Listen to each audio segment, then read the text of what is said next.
Pioneer Foods focuses on bread, cereals and fruit juices. Right, Paul based, and bread of course is Sasco. The maize product that they sell best and best known for is of course also White Star. Been through a bit of an up and down period. Phil Roux, the CEO, is an ex-Tiger Brands guy, and he's been there for about 2-3 years now. Market cap 39.7 billion rand, a PE of 18.9, dividend yield here of 2.1%. Let's talk about Pioneer. Just a bit of trivia. Sasco, the bread product, was one of the first gigs I ever did when I entered my television career. It was the first MC Master of Ceremonies I ever did when I was Sasco at Sam. Sasco Sam. and I mean I am appropriately dressed in white today, but I went to the function in all white and really thought I was doing a good job. Needless to say, I had a very dry mouth on that first gig. Anyway, let's go back to Pioneer Foods. I think, the Pioneer's business is similar to Tiger's in a way, in that the bulk of the revenue comes out of the cereals and the bread business, okay? I mean, fundamentally, it's a bread company with a few add-on brands. I think it's very well run by Phil Roux. He turned that business around, 180 degrees from the days of the bread scandal, which I think was about 4 or 5 years ago. Price fixing in the bread environment. And they got that big 800 million. So, to me, it's in a good space. It's in an industry that's in a market that's recovering, and I don't think that it has actually filtered through to the share price at the moment. So let's have a look at that share price, given the fact that you are speaking about it. It's an interesting story because it was clear that under Phil Roux's management, it was doing really great new things. He was tidying up the portfolio. They were benefiting from a whole run in margins. But I think the share price got itself a little bit overheated in that 2015-2016 period. And then right about September 2015, it suddenly came with a trading update which indicated earnings was only going to be up like 6%. And people were like, oh my hat.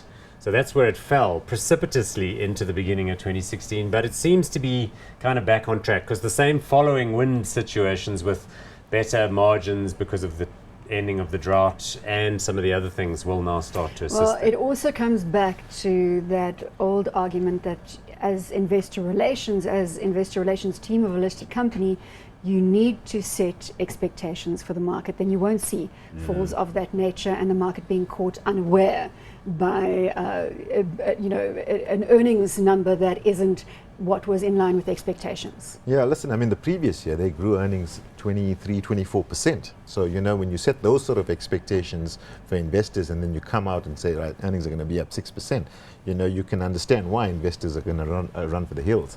But I think, these are very cyclical businesses. As investors, you must know that they're really at the mercy of what happens in currency markets and commodity markets. And if you do that, then you can manage your own expectations. Hot, not Paul, is there Just a something couple else of that you need additional to add? portfolio points. They've got a very strong presence in the liquid fruit and cereals juices business. They had quite a tough time in the Wellington's Safari, which is raisins and nuts and all of that stuff, in the last year, but apparently that looks a lot better. And then just out now is news that they're taking a 49% stake, I think it is, in East Africa and Weetabix.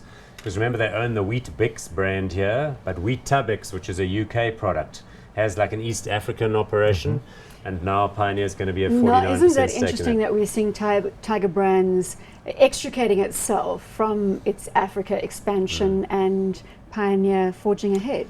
Well, it's kind of what happens, and so you're absolutely right, because Tiger is exiting an investment in East Africa and selling out to its partner, one in Kenya and one in Ethiopia. So I suppose it's all about the nature of the opportunity and the timing and who's got cash to burn and who feels like, giving their executives an opportunity to fly, etc. Hot, not.